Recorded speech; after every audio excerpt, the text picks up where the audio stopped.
শরীরে কি মেদ জমছে? হার্টের অসুখও ক্রমবর্ধমান। ডায়াবেটিস দেখা যাচ্ছে অনেক অল্প বয়সেই সকলের মধ্যে। মানসিক অসুখ সেটাও কিন্তু অনেকটাই বাড়ছে ভুলে যাওয়ার প্রবণতা। আর এই সমস্ত কিছুর পেছনেই রয়েছে আপনার খাদ্যাভ্যাস। হ্যাঁ, সঠিকভাবে খাদ্যাভ্যাস যেমন আমাদের সুস্থ রাখতে পারে, তেমনি আপনার যদি খাদ্যাভ্যাস ঠিক না থাকে তাহলে কিন্তু সেটা নানান ধরনের শারীরিক অসুস্থতার ঝুঁকি বাড়ায়। আর কি সেই খাদ্যাভ্যাস? অবশ্যই জানাবো। কোনগুলি খেলে আপনাদের শরীরের প্রচন্ড মাত্রায় ক্ষতি হয় সেটাই আজকের ভিডিওতে আমি বিস্তারিতভাবে জানাবো। আপনার কি লাঞ্চ বা ডিনারে পিৎজা, বার্গার, হটডগ এগুলো না হলে একেবারেই চলে না?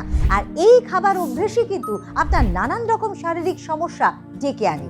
সপ্তাহে 2 দিন যদি আপনি রেড মিট খান তাহলে কিন্তু আপনার কোলেস্টেরল বাড়ে আর আপনার লিভারে জমতে থাকে ফ্যাট। মাংসের মধ্যে থাকা কার্নিটাইন ভেঙে ট্রাইমিথাইলামিন নামে একটি যৌগ তৈরি হয়, যেই যৌগটা আমাদের লিভারের জন্য একেবারেই ভালো না, সেটা কিন্তু আমাদের শরীরে সমস্যার কারণ হয়ে থাকে।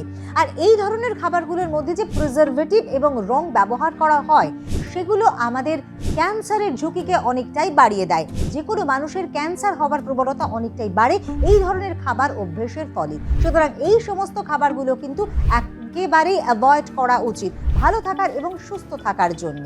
আর এই ধরনের সচেতনতামূলক ভিডিওর জন্য অবশ্যই হেলথ প্লাসকে সাবস্ক্রাইব করতে কিন্তু একেবারেই ভুল করবেন না, কারণ হেলথ প্লাস নানান ধরনের ভিডিওর মাধ্যমে আপনাদের মধ্যে বিভিন্ন ভুল ধারণা বা আপনাদের মধ্যে সচেতনতা গড়ে তোলবার একটা প্রয়াস করে থাকে। যদি ভালো লাগে তাহলে অবশ্যই ভিডিওটি লাইক করবেন, কমেন্ট সেকশনে কমেন্ট করবেন এবং অবশ্যই ভালো লাগলে শেয়ার করবেন।